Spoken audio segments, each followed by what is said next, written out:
ஓம் சாந்தி. எல்லோரும் குஷியாக இருக்கிறீங்களா? 31/5/2024.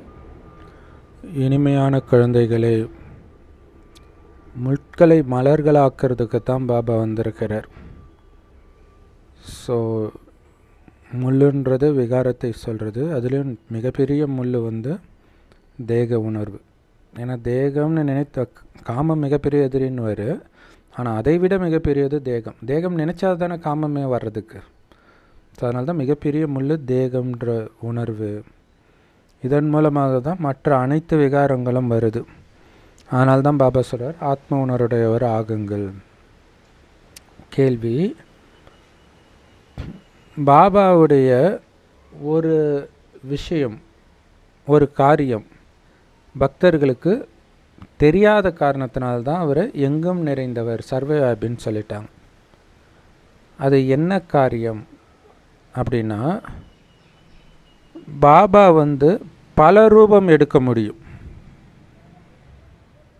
ஏன் எப்படி பல ரூபம் எடுக்க முடியும்? அவருக்கு தான் உடம்பு கிடையாது. எந்த உடம்புல போடுறாரோ அந்த ரூபம் எடுக்கிறாரு.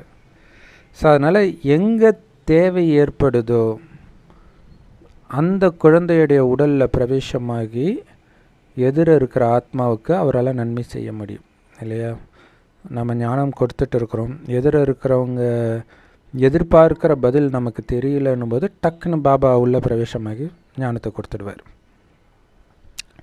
அதே மாதிரி பக்தர்களுக்கு காட்சியும் கொடுக்கிறார், சாட்சாத்காரம் காட்டுறார். அதுக்காக அவர் எங்கும் நிறைந்தவர்னு அர்த்தம் கிடையாது. அவர் மிக வேகமான ராக்கெட், ஒரு செகண்டில் பிரவேசம் ஆயிடுறதுனால இப்போ தான் அங்கே பார்த்தோம் அதுக்குள்ளே இங்கே இருக்கிறாரு அப்படின்றதுனால அவங்க என்ன நினச்சிக்கிறாங்க, எங்கேயும் இருக்கிறாரு போல இருக்குன்னு நினச்சிட்றாங்க. அவர் அதிவேகமான ராக்கெட். இந்த விஷயம் அவங்களுக்கு தெரியல. பாபாவுக்கு வருவதற்கும் போவதற்கும் நேரம் எடுக்காது, ஒரு செகண்டு தான் பரந்தாமத்துலேருந்து இங்கே வர்றதுக்கு. ஸோ இதை தெரிஞ்சிக்காததுனால தான் பக்தர்கள் அவர் எங்கும் நிறைந்தவர்னு நினச்சிட்டாங்க. காட்டில் போய் தவம் பண்ணுறோம், அங்கே வரார். வீட்டில் சாமி ரூமில் தவம் பண்ணுறோம், அங்கேயும் வரார். அப்போ அங்கேயும் இருக்கார் இங்கேயும் இருக்காருன்னு நினச்சிக்கிறாங்க. ஓம் சாந்தி. இது மிகச்சிறிய மலர் தோட்டம், இந்த சங்கமயுகம். இது மனித மலர் தோட்டம் இல்லையா? இங்கே மலர்னு சொல்கிறது மனிதர்களை சொல்கிறார், தெய்வீக குணம் நிரம்பிய மனிதர்களை. நீங்கள் எப்படி தோட்டத்துக்கு போனால் பலவிதமான மரங்களை பார்க்கலாம், அதேமாரி பலவிதமான மலர்களையும் பார்க்கலாம். சிலது மூடிய மொட்டுக்களாக இருக்கும், சிலது பாதி விரிந்த மொட்டுக்களாக இருக்கும். அந்த மாதிரி தான் இந்த சங்கமயுகமும் ஒரு தோட்டம். நாம் முள்ளிலிருந்து மலராகிறதுக்காக வந்திருக்கிறோம். எப்படி மலராக முடியும்? பாபா கொடுக்குற ஸ்ரீமத்தை ஃபாலோ பண்ணாதான். முள் காட்டில் இருக்கும், மலர்கள் தோட்டத்தில் இருக்கும். அதனால தான் கலியுகத்தை காடுன்னு சொல்கிறோம். ஏன்னா எல்லாருக்குள்ளேயும் விகார முட்கள் இருக்குது. ஆனால் பாபா குழந்தைகளுக்கு தெய்வீக குணங்கள்ன்ற நறுமணம் இருக்கிறதுனால அவர்களை மலர்கள்னு சொல்கிறோம். நேற்று சொன்னார் இல்லையா, தேகம்ன்ற துர்நாற்றம் வீசக்கூடாது அப்படின்னு சொல்கிறார். அப்போ தெய்வீக குணங்கள் நிரம்பிய மலர்கள் சொர்க்கத்தில் தான் இருப்பாங்க. அதனால தான் சொர்க்கத்தை தோட்டம்னும் இந்த கலியுக நரகத்தை காடனும் முட்கள் நிறைந்த காடனும் சொல்லப்படுது.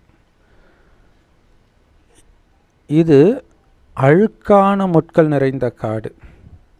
சொர்க்கம் மலர்களின் பூந்தோட்டம். அப்படி பூந்தோட்டமாக இருந்த அதே பாரத பூமி தான் இப்போது முட்களின் காடாக மாறிடுச்சு. அதில் மிகப்பெரிய முள் எது? தேக உணர்வு. அதற்கு பிறகு தான் மற்ற விகாரங்கள் எல்லாம் வருது. தேக உணர்வு தான் ஃபஸ்ட்டு வருது. அது வந்த பிறகு தான் தேக உணர்வுன்ற மண்ணில் தான் மற்ற விகாரங்கள்ன்ற செடி முளைக்கும், முட்செடி முளைக்கும். சொர்க்கத்திலோ நீங்கள் ஆத்ம உணர்வில் இருப்பீங்க. அதனால தான் தெய்வீக நறுமணம், தெய்வீக குணங்கள்ன்ற நறுமணம் வீசிய மலர்களாக இருந்தீங்க. நாம் தேக உணர்வில் ஆத்ம உணர்வில் சொர்க்கத்தில் இருக்கும் பொழுது நம்முடைய ஆயுள் எப்போ முடியுது அப்படின்னு தெரிஞ்சு நம்முடைய பழைய உடலை விட்டுட்டு புது உடலை எடுப்போம். அதுவும் நமக்கு காட்சி வேறு கிடைக்கும், நாம் இந்த தாயின் கர்ப்பத்தில் பிரவேசிக்க போகிறோம் அப்படின்ட்டு. அந்த கர்ப்ப மாளிகையில், ஏன்னா அங்கே சொர்க்கத்தில் தண்டனை கிடைக்காது, எந்த பாவமும் செய்ய மாட்டோம் இல்லையா. அப்போ மொட்டாக இருக்கிறாங்க, பிறகு பிறந்த பிறகு மலராகிடுறாங்க. ஆத்மாக்களுக்கு இந்த ஞானம் இருக்குது. அப்போ பாருங்கள், அந்த மொட்டு கர்ப்பத்தில் இருக்கும்போது அந்த குணங்கள் உள்ளடங்கி இருக்கு, வெளில வரும்போது மலராகுது, அந்த தெய்வீக குணங்களை வெளிப்படுத்துகிறோம். இந்த ஞானம் இப்போ இந்த ஆத்மாக்களுக்கு இருக்குது. காலச்சக்கரம் பற்றிய ஞானம், ஆத்மாவை பற்றிய ஞானம், பரமாத்மாவை பற்றிய ஞானம் எல்லாமே இந்த சங்கமயுகத்தில் தான் இருக்குது. ஆனால் சத்தியுகத்தில் காலச்சக்கரம் பற்றிய ஞானம் இருக்காது, ஆனால் ஆத்மாவை பற்றிய ஞானம் இருக்கும். இது பழைய உடம்பு, இதை விட்டுட்டு இன்னொரு உடம்பை எடுக்கணுன்ற ஞானம் இருக்கும். ஸோ புது உடம்பை எடுக்க போகிறேன் அப்படிங்கிற சந்தோஷம் வேறு இருக்குமா. அப்போ பாருங்களேன், மரணம் அவங்களுக்கு சந்தோஷமாக இருக்கும். அங்கே கலியுகத்துடைய எந்த பழக்க வழக்கமும் அங்கே இருக்காது. இங்கே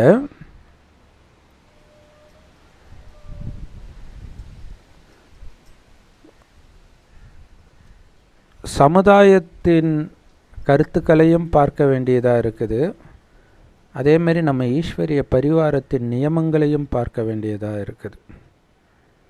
ஸோ ரெண்டுத்துக்கும் மிகப்பெரிய வித்தியாசம் இருக்கிறத பார்க்குறோம். அதனால் சொர்க்கத்தில் நியமங்கள் தான் உண்மையான நியமம் அப்படின்னு சொல்கிறார்.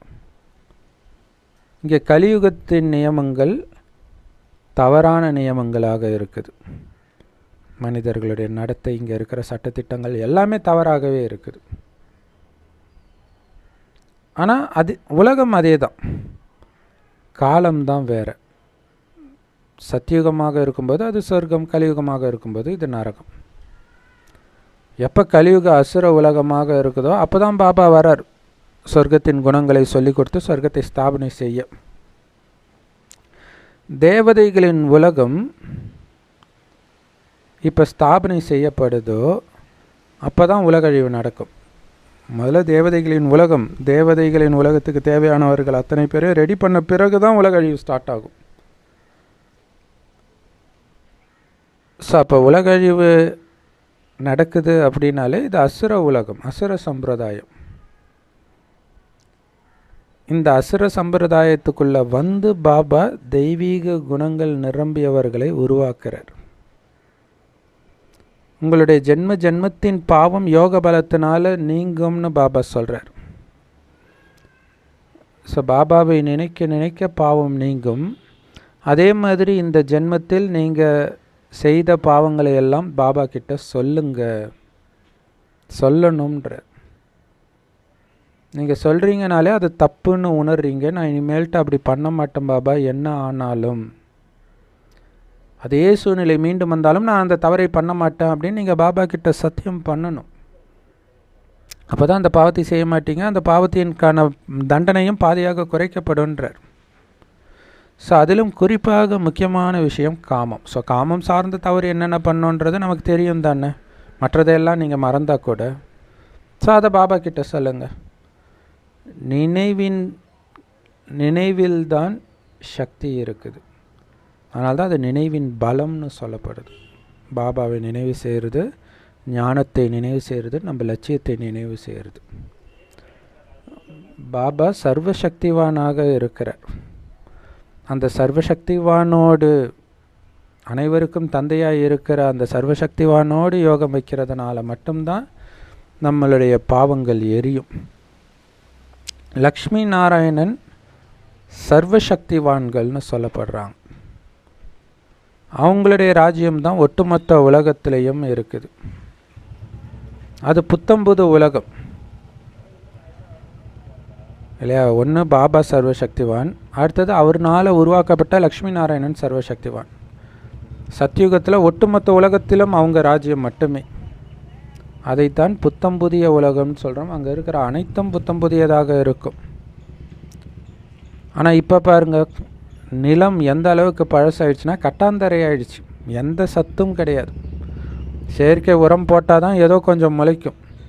இப்போ உட்காந்துட்டு நாங்கள் இயற்கை உரம் போட்டு நாங்கள் வளர்த்துருவோம் அப்படின்னு நினச்சிங்கன்னா இலங்கையில் வந்த நிலைமை தான் வரும். இல்லையா? இலங்கையில் இயற்கை உரத்துக்கு முக்கியத்துவம் கொடுத்து செயற்கை உரத்தை பேன் பண்ணாங்க. அதில் தான் மிகப்பெரிய வீழ்ச்சி அடைஞ்சிது. ஏன்னா பூமிக்கு சத்து இல்லை, அதனால தானே செயற்கை உரம் போடுறாங்க. குழந்தைங்க இப்போ அந்த புத்தம் புதிய உலகத்தின் எஜமானர் ஆகிறோம். அங்கே நீங்கள் குப்பையெல்லாம் உரமாக போட தேவையில்லை. மண்ணே அங்கே புத்தம் புதியதாக இருக்கிறதுனால அவ்வளவு வீரியமாக இருக்கும். அதனால தான் அங்கே இருக்கக்கூடிய கனி, காய், மலர்கள் எல்லாமே முதல் தரமாக இருக்குன்றார். ஸோ அந்த மாதிரி உலகத்துக்கு எஜமானர் ஆகிறன்னா உங்களுக்கு எவ்வளோ சந்தோஷம் இருக்கணும். இங்கே வந்து மக்கள் வரி பணத்தில் தான் அரசாங்கம் நடக்குது. அங்கே அப்படியெல்லாம் மக்கள்கிட்ட வரியெல்லாம் வாங்க மாட்டாங்க. ஏன்னா அங்கே ராஜாவே மிகப்பெரிய பணக்காரராக தான் இருப்பார். ஸோ அந்த மாதிரி உலகத்துக்கு நான் போகிறன்றதே பெரிய சந்தோஷம். அங்கே ராஜாவை ஆகிறன்றது இன்னும் மிகப்பெரிய சந்தோஷம்.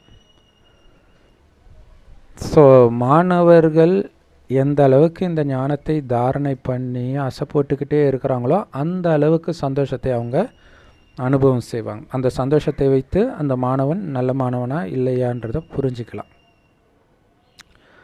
ஏன்னா இங்கே ஒவ்வொரு விஷயத்தை நினைத்தாலும் சந்தோஷம். படிக்கிறதோ மிக உயர்ந்த பல்கலைக்கழகம், நடத்துகிறவரோ உயர்ந்ததிலும் உயர்ந்தவர், அந்த படிப்போ உயர்ந்ததிலும் உயர்ந்தது, எல்லாமே உயர்ந்தது. அப்போ குழந்தை நான் மட்டும் சாதாரணமானவனா, மாணவன் நான் மட்டும் சாதாரணமானவனா? அதை நினைத்து நினைத்து உங்களுக்கு சந்தோஷம் வரணும் இல்லை? இதுக்கு முன்னாடி எவ்வளவு கீழானவர்களாக இருந்தீங்க இல்லை? அடி மட்டத்தில் இருந்தவங்களை தூக்கி கோபுரத்தில் வைக்கிறார், உயர்ந்ததிலும் உயர்ந்தவர் ஆக்குறார். பாபாவே வந்து சொல்கிறார், நீங்கள் சொர்க்கத்துக்கு தகுதியற்றவராக இருக்கிறீங்க, அழுக்காக இருக்கிறீங்க. அழுக்கானவர்கள் எப்படி பரிசுத்தமான சொர்க்கத்துக்கு போக முடியும்? நீங்கள் தரையில் இருக்கிறீங்க, படு பாதாளம்ன்றவாங்களே அங்கே இருக்கிறீங்க. அதனால்தான் உயர்ந்த தேவதைகள் முன்னாடி போய் அவங்களுடைய மகிமையை பாடுறீங்க.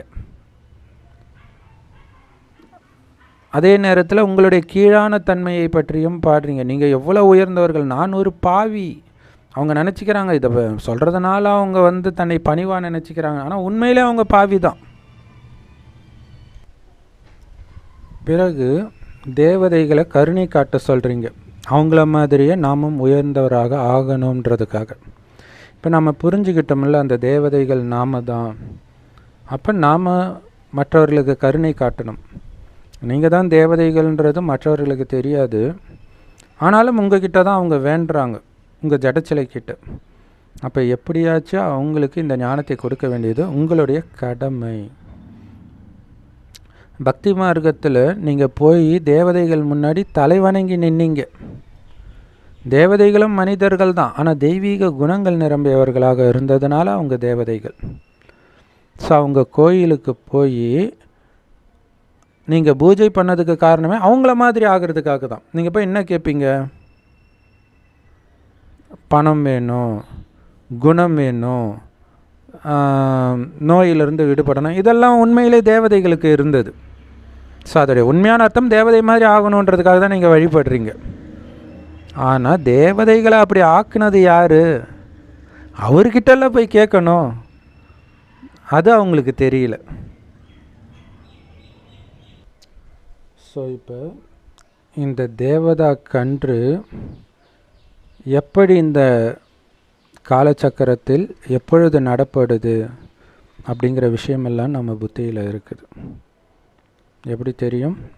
பாபா சங்கமயுகத்தில் வந்து இதையெல்லாம் சொல்கிறார். இது அழுக்கான உலகம், அதனால தான் அழுக்காக இருக்கிற எங்களை தூய்மை ஆக்குங்கன்னு பாபாவை எல்லாரும் கூப்பிடுறாங்க. அவர் வந்துட்டாருன்னு நமக்கு தெரியும், அதனால் அவருடைய வழிப்படி தூய்மை ஆகிறதுக்கு நாம் முயற்சி பண்ணுறோம். மற்றவர்கள் பாபாவை ஏற்றுக்காதவங்க, ஞானத்தை கேட்காதவங்க, கேட்டாலும் அதன்படி நடக்காதவர்கள் எல்லாம் தண்டனை அடைந்து கர்ம கணக்கை முடித்து சாந்தி தாமத்துக்கு போயிடுவாங்க. ஸோ இங்கே முக்கியமான விஷயமே மன்மனாபவன்ற மந்திரத்தை பாபா கொடுக்கறது தான். அர்த்தத்தோடு கொடுக்கிறார். என் ஒருவனை மட்டும் நினைவு செய், தேகத்தின் அனைத்து தர்மத்தையும் மறந்து நினைவு செய். ஸோ இதனை நினைவாக பக்தி மார்க்கத்தில் ஹடயோகிகளும் மந்திரம் கொடுப்பாங்க. ஓம் நம சிவாய, ஓம் ஏதோ ஒன்று, அதை வேறு யார்கிட்டையும் சொல்லாதன்னுவாங்க. அதுதான் செம காமெடி. அதனால் எந்த பிரயோஜனமும் கிடையாது. நிறைய குருமார்கள் இருக்கிறாங்க, நிறைய மந்திரத்தையும் கொடுக்குறாங்க. ஆனால் பாபா கிட்ட ஒரு மந்திரம் தான் இருக்குது. இதனால தான் நீங்கள் கலியுகத்தின் துக்கம் நிரம்பிய மனிதர்களிலிருந்து சத்தியுகத்தின் சுகம் நிரம்பிய தேவதைகளாக மாறுறீங்க.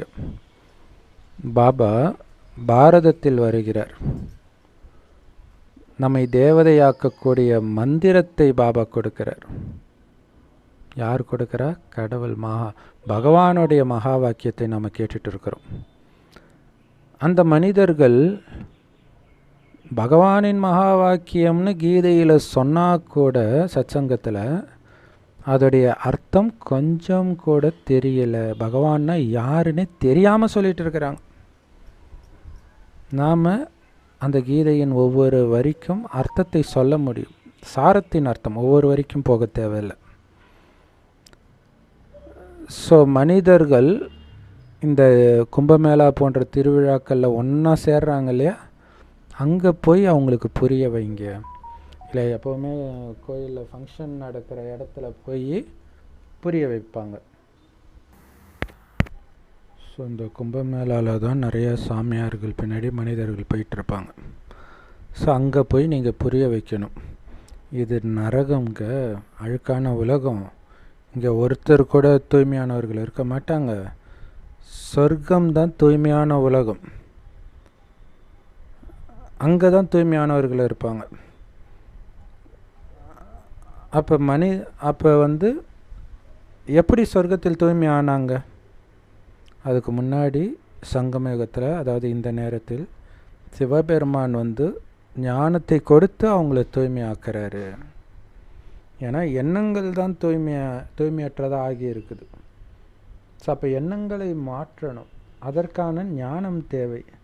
அதை கொடுக்க இறைவன் வருகிறார்.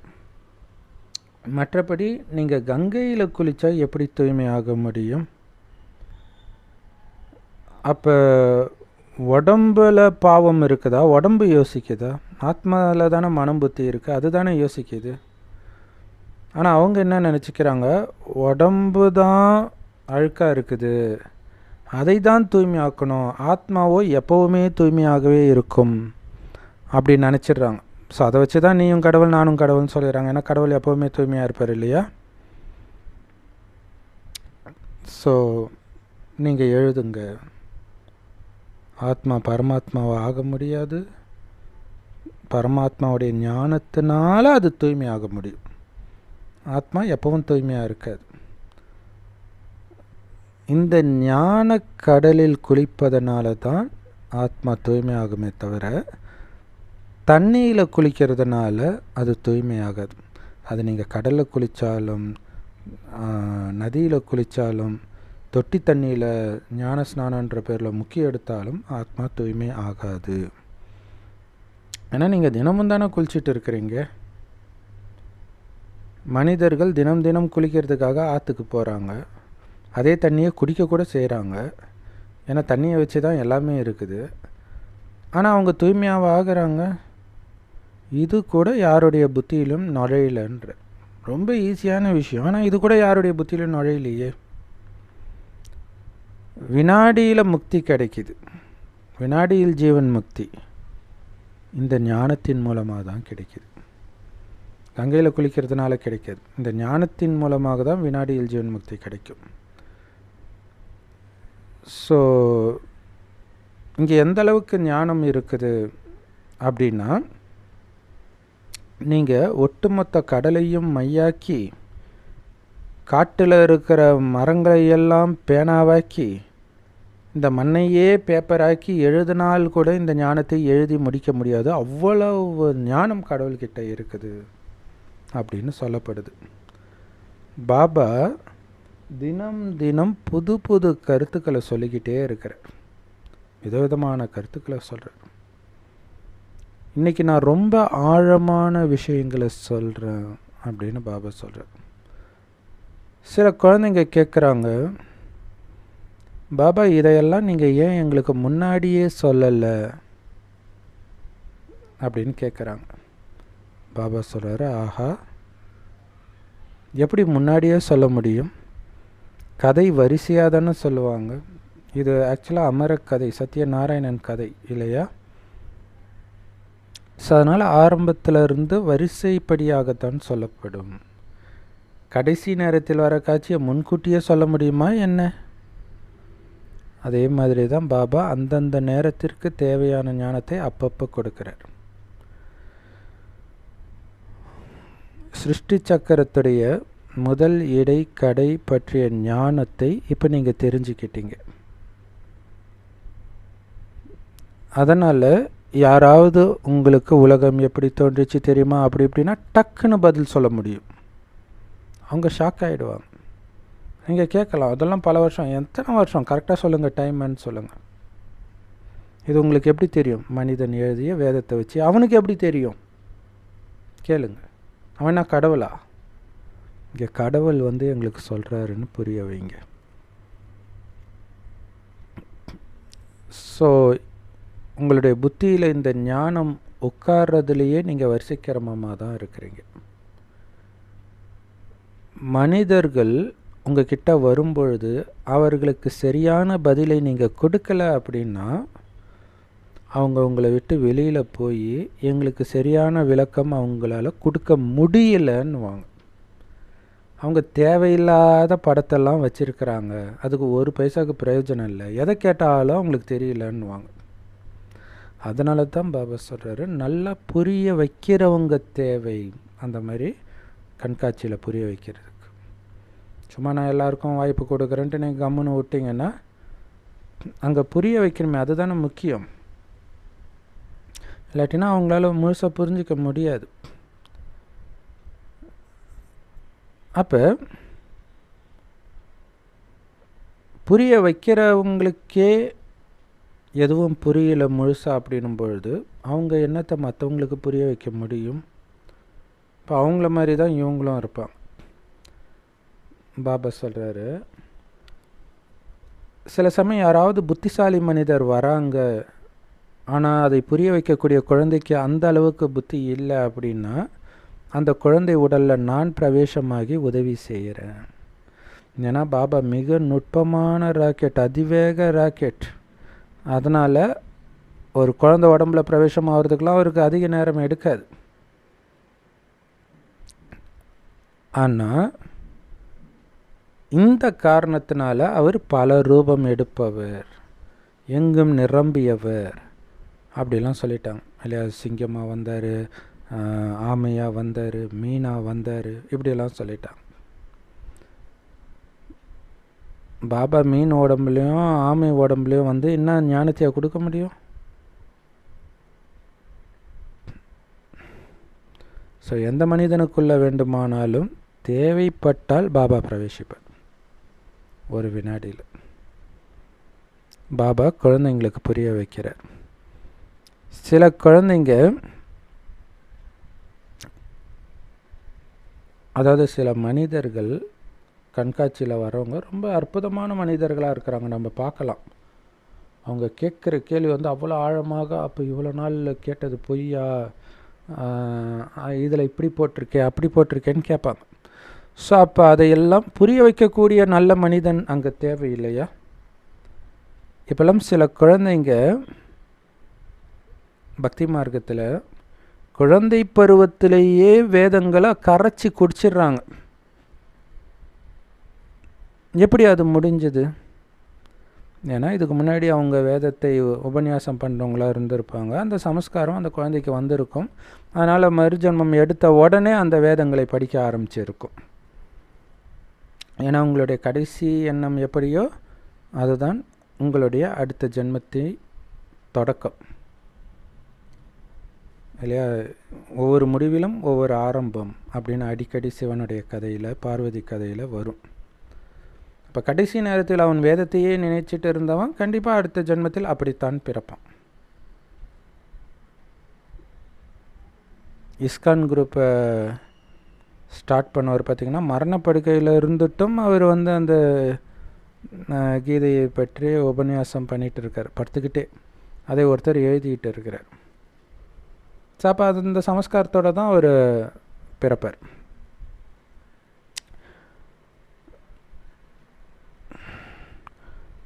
சொர்க்கத்தின் வாசல் உண்மையிலே திறக்கிற அந்த நாள் இப்போ வந்துடுச்சு அப்படின்னு குழந்தைங்க புரிஞ்சுக்கிட்டோம் இல்லை. சொர்க்க வாசல் திறப்பு விழான்னு அவ்வளோ மக்கள் பக்தி மார்க்கத்தில் போய் விழறாங்க. ஆனால் ஒரிஜினலாகவே சொர்க்க வாசல் இப்போ திறக்க போகுது. அந்த வாசலில் வெயிட் பண்ணிகிட்டு இருக்கிறவங்க சங்கமயுக வாசிகள், பிராமணர்கள், பிரம்மகுமாரிகள்னு அவங்களுக்கு தெரியல. தெரிஞ்சாலாம் இங்கே வந்துடுவாங்க. புது உலகம் ஸ்தாபனை செய்யப்படணும், பழைய உலகம் அழிக்கப்படணும். சொர்க்கம் புது உலகத்தில் தான் இருக்குது அப்படின்னு மனிதர்களுக்கு தெரியாது. சத்யநாராயணனுடைய சத்திய கதையையும் அமர கதையையும் நாம் இப்போ கேட்டுட்டு இருக்கிறோன்னு குழந்தைங்களுக்கு தான் தெரியும். இதுதான் உண்மையிலேயே சத்யநாராயணன் கதை, இந்த முரளி தான் அப்படின்னு நமக்கு தான் தெரியும்.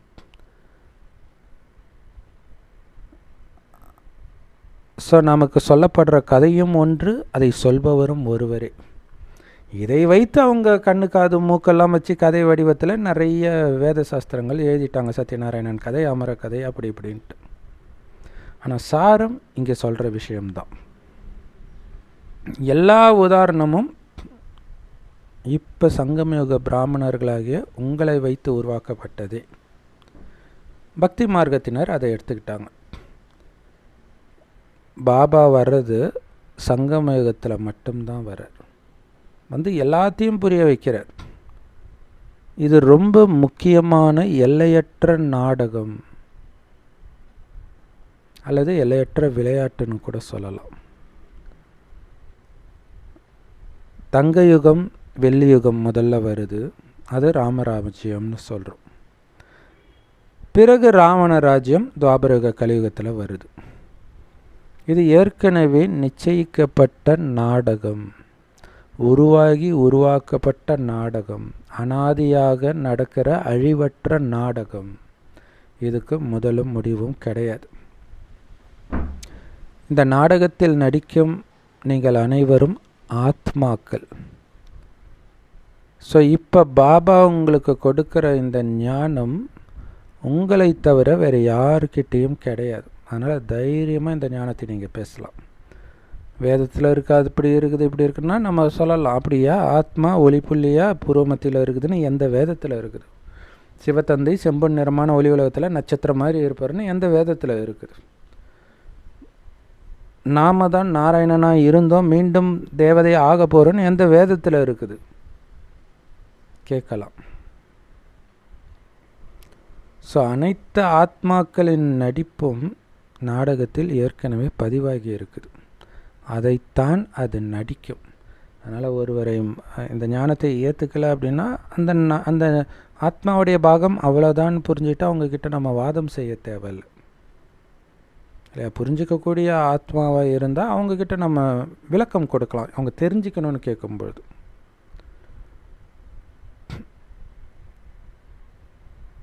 எந்த நேரத்தில் ஆத்மா தன்னுடைய பாகத்தை நடிக்கணுமோ அந்த நேரத்தில் பரந்தாமத்திலிருந்து ஆத்மா இறங்கி வரும். ஸோ அப்படி கொஞ்சம் கொஞ்சமாக மனித இனம் வளர்ச்சி அடைஞ்சிக்கிட்டே இருக்குது. அதாவது மேலே இருக்கிற ஆத்மாக்கள் பூமிக்கு வந்துக்கிட்டே இருக்கிறாங்க, விருத்தி அடைஞ்சிக்கிட்டே இருக்குது மக்கள் தொகை. ஸோ குழந்தைகளுக்கு முக்கியமான விஷயமே அழுக்கிலிருந்து தூய்மை ஆகணுன்றது தான். ஏன்னா அதுக்காக தான் பதித்த பாவனரே வாங்கன்னு கூப்பிட்டீங்க, குழந்தைகளாகி நீங்கள் தான் கூப்பிட்டீங்கன்றார். அதனால தான் பாபா வந்திருக்கிறார், வந்து சொல்கிறார், என்னுடைய குழந்தைங்க காமச்சிதையில் உட்காந்து எரிஞ்சு சாம்பல் ஆயிட்டாங்கன்ற. இதுதான் உண்மையான விஷயம் இல்லையா? அவங்கள இப்போ ஞானச்சிதையில் உட்கார வைத்து காமத்தை எரித்து தேவதையாக்கிற அழிவற்ற ஆத்மாவுடைய சிம்மாசனம் புருவமத்தி. ஸோ அந்த மாதிரி இந்த பிரம்மாவுடைய உடலை சிவபாபா கடனாக எடுக்கிறார் ஞானத்தை சொல்வதற்காக. யார் இந்த பிரம்மா அப்படின்னு மனிதர்கள் உங்ககிட்ட கேட்கும் பொழுது சொல்லுங்க. பாருங்க, பகவானுடைய மகா வாக்கியம் அவர் சாதாரண உடலில் பிரவேசிக்கிறார்னு எழுதப்பட்டிருக்குது. அந்த சாதாரண உடலுக்கு சொந்தக்காரர் தான் இந்த பிரம்மா அப்படின்னு சொல்லுங்க. அவர் ருத்ராட்ச கொட்டை போடலை, பட்டை போடலை, காவி ட்ரெஸ்ஸு போடலை, தாடி வளர்க்கலை, எதுவுமே இல்லை, சாதாரணமாக இருக்கிறார். ஸோ சாதாரண உடலில் வருவேன்னு கீதையில் எழுதப்பட்டிருக்குதே, பகவானின் மகா வாக்கியம்னு எழுதப்பட்டிருக்குதே அப்படின்னு சொல்லுங்க. மற்றபடி அலங்கரிக்கப்பட்ட அந்த ஸ்ரீகிருஷ்ணரோ 84 பிறவிகள் எடுத்து 84வது பிறவியில் இப்படி சாதாரண மனிதனாக பிரம்மாவாக மாறுகிறார். இந்த சாதாரண பிரம்மா தான் பிறகு மீண்டும் ஸ்ரீகிருஷ்ணராக ஆகிறார். எப்படி? சிவபாபாவுடைய இந்த ஞானத்தை கேட்டு ராஜ யோகத்தை செய்து. அதனால தான் அவர் இந்த சிருஷ்டி மரத்தின் கீழ் தபஸ்யா செய்வதாக காட்டப்பட்டிருக்குது. அவருக்கு தெரியும் நாம் இந்த மாதிரி நாராயணன் ஆக போகிறோன்ற லட்சியத்தை வைத்து அங்கே தபஸ்யா பண்ணுறார்.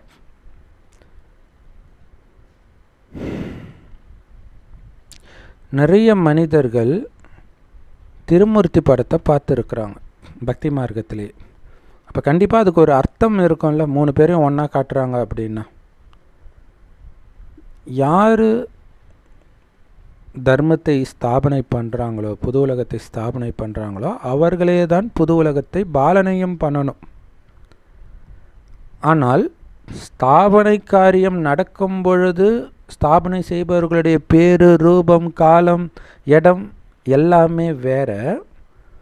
அதேமாதிரி பாலனை செய்யும்போது அவர்களுடைய பேரு, தோற்றம், இடம், காலம் எல்லாமே வேற இல்லையா? சங்கம் யுகத்தில் பிராமண உடலில் இருந்து ஸ்தாபனை பண்ணுறோம். பிறகு சத்யுகத்தில் தேவதை உடலில் போய் பாலனை பண்ணுறோம்.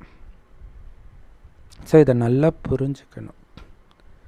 பிரம்ம பாபா இப்போ கீழே உட்காந்து தபஸ்யா பண்ணுறார் சிருஷ்டி மரத்தின் கீழே. பிறகு அவரே தண்டு பகுதிக்கு போய் ஸ்ரீ நாராயணனாகி ஆட்சி செய்வார். அந்த நாராயணன் 84 பிறவி எடுத்து மீண்டும் பிரம்மாவாக ஆகிறார். இது அனாதியாக நடக்கிற காலச்சக்கரம். ஒரு வினாடிக்கான மிக ஈஸியான ஞானம். நாம் இப்போ தேவதைகளாக ஆகிறோம் அப்படின்னு நாம் புரிஞ்சுக்கிறோம். அந்த தேவதைகள் தான் 84 பிறவிகள் எடுக்கணும். வேற யாராவது 84 பிறவிகள் எடுக்கிறாங்களா என்ன? 84 பிறவிகளின் ரகசியம் குழந்தைங்களுக்கு இப்போ புரிய வைக்கப்படுது. தேவதைகள் தான் முதல்ல வராங்க. ஸோ இப்படி அனைத்தும் நிரம்பிய தேவதையாக சத்தியுகத்தில் இருக்கிற நாமே அனைத்தும் இழந்த மனிதனாக கலியுகத்தில் வருவதை ஒரு மீன் பொம்மையை ஒரு நூலில் கட்டி ஒரு விளையாட்டு இருக்குதான். அந்த மீன் மேலே இருந்து அப்படியே கீழே வருமா, பிறகு மறுபடியும் மேலே போகுமா, மறுபடியும் கீழே வருமா, இப்படியே இருக்குமா. ஸோ இது ஒரு ஏணிப்படி மாதிரி இருக்குது இல்லையா? ஸோ அதுவும் நம்முடைய ஞானம் தான். இந்த காலச்சக்கரம் ஏணிப்படியுடைய ஞானம். அதே மாதிரி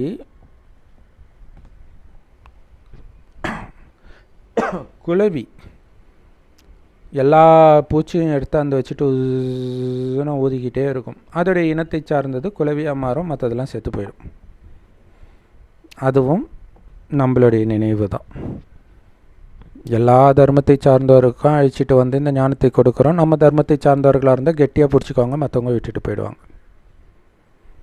அதே மாதிரி தன்னுடைய கர்மேந்திரியங்களை உள்ளடக்கிக்கக்கூடிய ஆமையும் இந்த சங்கமேகத்தில் நாம் கர்மேந்திரியங்களை நம்ம கட்டுப்பாட்டில் வச்சுக்கிறதுடைய நினைவு தான். பாபா கேட்குறாரு,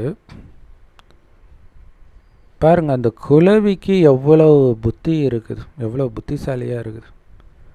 ஆனால் மனிதர்கள் தன்னை ரொம்ப புத்திசாலின்னு நினச்சிக்கிறாங்க. ஆனால் பாபா சொல்கிறாரு, அந்த குலவிக்கு இருக்கிற புத்தி கூட உங்களுக்கு கிடையாது, மனிதர்களுக்கு கிடையாது. பாம்பு தன்னுடைய பழைய தோலை விட்டுட்டு புது உடம்பை எடுக்குது. அந்த மாதிரி தான் ஆத்மா பழைய உடலை விட்டுட்டு புது உடலை எடுக்குது. எவ்வளோ புத்திசாலியாக பாபா குழந்தைகளை மாற்றுறார். புத்திசாலியாகவும் தகுதி வாய்ந்தவர்களாகவும் மாற்றுறார். உலக ராஜ்யத்தை சொர்க்கத்தை ஆட்சி செய்பவர்களாக. ஆத்மா எப்போ அழுக்காக இருக்குதோ அப்போ அதுக்கு தகுதி கிடையாது. அதனால தான் சொர்க்கத்திலிருந்து துரத்தப்பட்டாங்க கடவுள்னாலன்னு பைபிளில் சொல்லப்பட்டிருக்கு. ஆக்சுவலாக சொர்க்கத்தை நம்ம நரகமாக மாற்றிடுறோம். இப்போ மீண்டும் இதை சொர்க்கம் ஆக்கிறதுக்காகத்தான் நம்மை பாபா தூய்மை ஆக்கிறார், தகுதிப்படுத்துகிறார். ஏன்னா அது தகுதி வாய்ந்த உலகம். ஸோ ஒரு தந்தை மட்டுமே ஒட்டுமொத்த உலகத்தையும் நரகத்திலிருந்து சொர்க்கமாக ஆக்க முடியும். இது அவருடைய கடமை. மனிதர்கள் மாற்றிடுவாங்களா? நிறைய பேர் நினச்சிக்கிறாங்க நாங்கள் சொர்க்கமாக்கிடுவோம். அரசியல்வாதியும் அதான் சொல்லிகிட்டு இருக்கிறாங்க, ஆன்மீகவாதியும் அதான் சொல்லிகிட்டு இருக்கிறாங்க. ஒரு மனுஷனால் அது முடியுமா? மனிதர்களுக்கு சொர்க்கம்னா என்னன்னே தெரியாது இல்லையா? ஒரு செகண்டில் பாருங்கள், ஒரு கிராமமே மண்ணுக்குள்ளே போயிடுச்சு. கடன்னு நிலச்சரிவு அப்படியே அந்த கிராமமே உள்ளே போயிடுச்சு. இவங்க எப்படி சொர்க்கமாக மாற்றுவாங்க?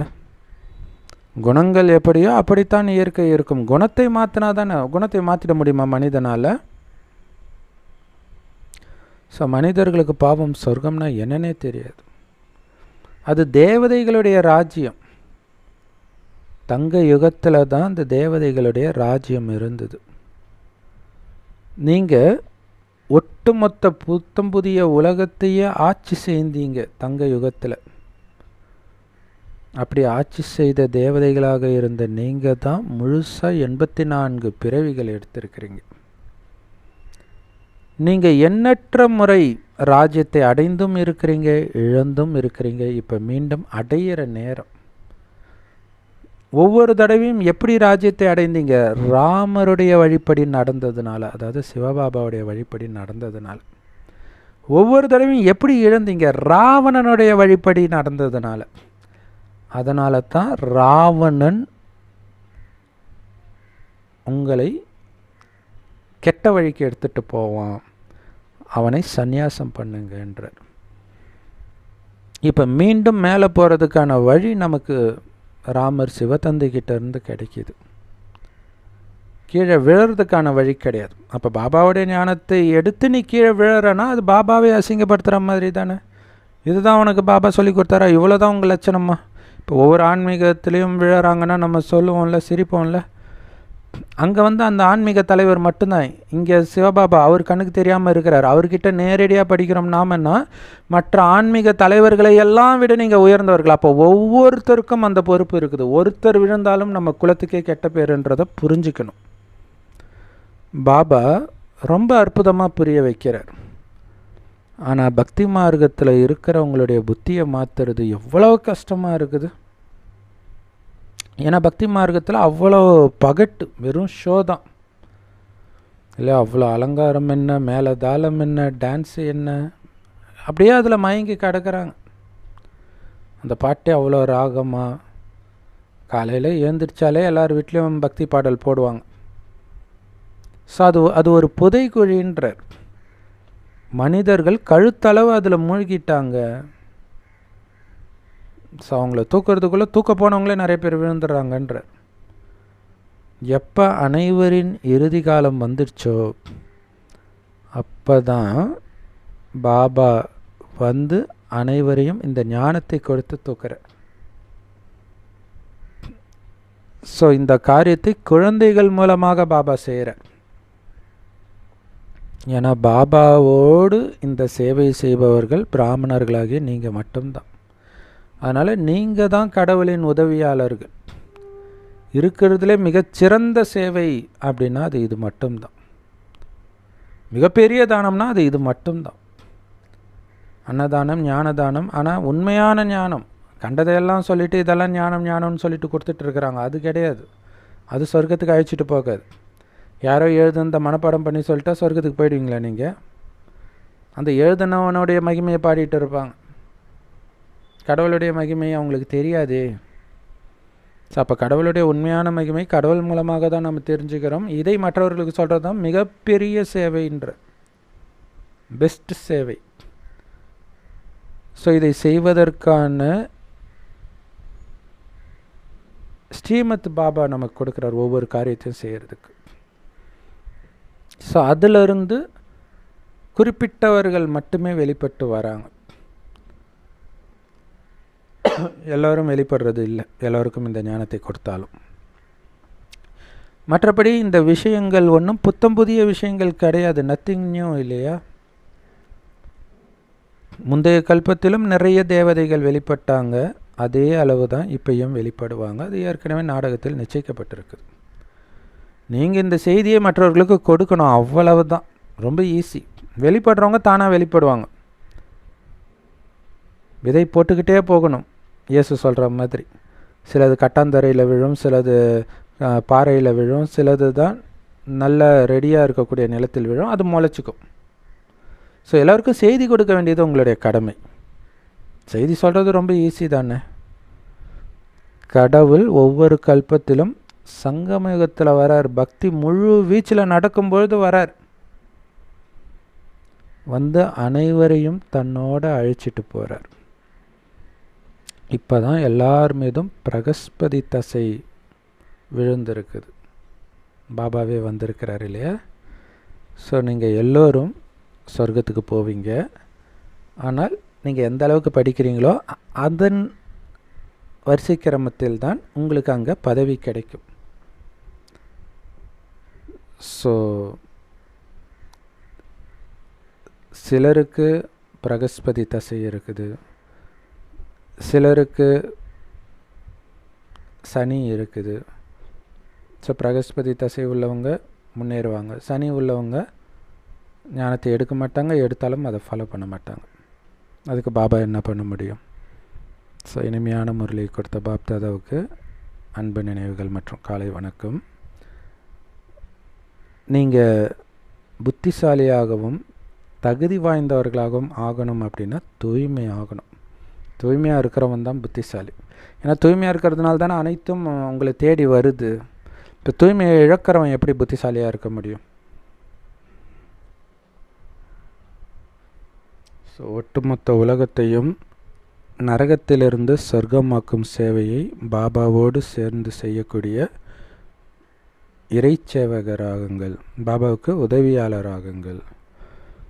இந்த கலியுகத்தின் பழக்க வழக்கங்களை, இந்த கலியுக சமுதாயத்தின் கருத்துக்களை, இதை எல்லாத்தையும் கூடவே இந்த கலியுக குடும்பத்தின் நியமங்கள் இல்லையா, கலியுகத்துடைய இல்லறம் காமம் இருக்கணும், கரிமீன் சாப்பிட்ணும். ஸோ இதை எல்லாத்தையும் தியாகம் பண்ணிவிட்டு பாபா கொடுக்குற உண்மையான ஈஸ்வரிய நியமத்தை மட்டும் கடைப்பிடியுங்கள். அப்போ தான் தெய்வீக குணம் நிரம்பியவராக நீங்கள் மாறுவீங்க. அப்போ தான் தெய்வீக சம்பிரதாயத்தையும் நாம் ஸ்தாபனை செய்ய முடியும். வரதானம். வரதானம்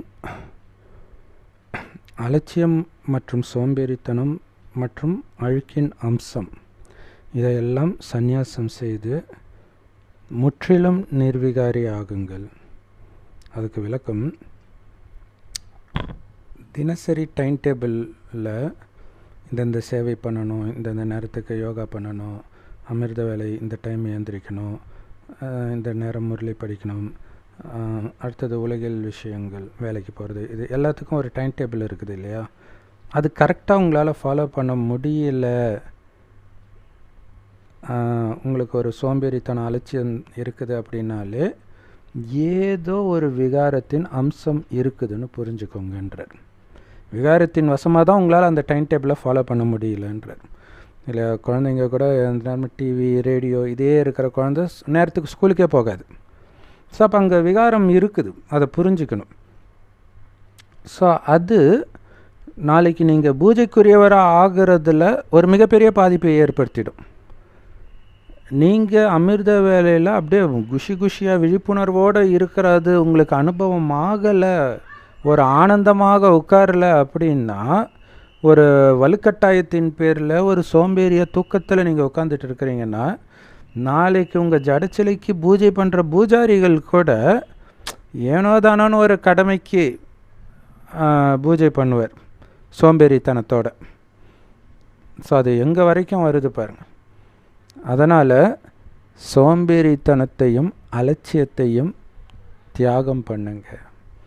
அப்போ தான் நீங்கள் முற்றிலும் நிர்விகாரியாக ஆக முடியும் இல்லையா? அந்த சோம்பேறித்தனம் அலட்சியம் வரதுக்கு காரணம் வேறு ஏதோ ஒரு விகார சிந்தனை அல்லது செயல், பேச்சு, இதில் நீங்கள் நேரத்தை வீணாக்கிட்டு இருப்பீங்க. ஸோ அதனால தான் அதை சந்நியாசம் பண்ண சொல்கிறார். அப்போ தான் நீங்கள் முழுமையான நிர்விகாரி ஆக முடியும் அப்படின்னு பாபா சொல்கிறார். செம பவர்ஃபுல்லான வரதானம். ஸ்லோகன்: சேவை செய்யும் பொழுது தேவையில்லாத செலவு பண்ணாதீங்க அப்படின்னு சொல்கிறார். ஏன்னா ஒன்றும் ஏழை மக்களின் காசு ஒரு பைசாவும் உங்கள் இஷ்டத்துக்கு தாம் தூம்னு செலவு பண்ணிகிட்டு இருக்கக்கூடாது. சேவை செய்யணும். சேவை மக்களுக்கு பாபா சேவை பகட்டாக தான் செய்ய சொல்கிறார். ஆனால் தேவையில்லாத வெட்டி செலவு பண்ணாதீங்கன்றார். ஸோ அப்படி அதுக்கு என்ன அர்த்தம்ன்றது உங்களுக்கே புரிஞ்சிருக்கும். வரலட்சுமி சிஸ்டர் அடிக்கடி சொல்லியிருப்பாங்க. ஸோ அந்த மாதிரி நிறைய தேவையில்லாத செலவு பண்ணிகிட்டு இருக்கிறாங்க அப்படிங்கிறது தெரியும். ஸோ அதுக்கு தான் பாபா சொல்கிறார், தேவையில்லாத செலவெல்லாம் பண்ணாதீங்க. சேவைக்கு பகட்டாக பண்ணணும். அது மக்களை ஈர்க்கக்கூடிய விஷயமாக, மக்களுக்கு சம்மந்தமே இல்லாத இல்லையா, நாங்கள் சிவ ஜெயந்தி கொண்டாடுறோன்ட்டு சென்டருக்குள்ளேயே கொண்டாடிட்டு இருக்குதா, அதுக்கு பயங்கர செலவு பண்ணுறது. ஆனால் அஞ்ஞானி அந்த நேரம் அஞ்ஞானி ஆத்மாக்களுக்கு ஒரு ஜோதிர்லிங்கம் வச்சு வர வச்சு அழகாக அதுக்கு டெக்கரேஷன் பண்ணி அவங்களுக்கு ஞானத்தை கொடுக்கறதுக்கு செலவு பண்ணால் அது ஓகே. ஆனால் அஞ்ஞானிகளுக்கும் இதுக்கும் சம்மந்தமே இல்லாமல் நம்ம செலவு பண்ணுறோம் அப்படின்னா வேஸ்ட் பண்ணுறோன்னு அர்த்தம். Om Shanti. Love you Bap Dada. Thank you Bap Dada. குஷியாக இருங்க, குளிர்ச்சியாக இருங்க.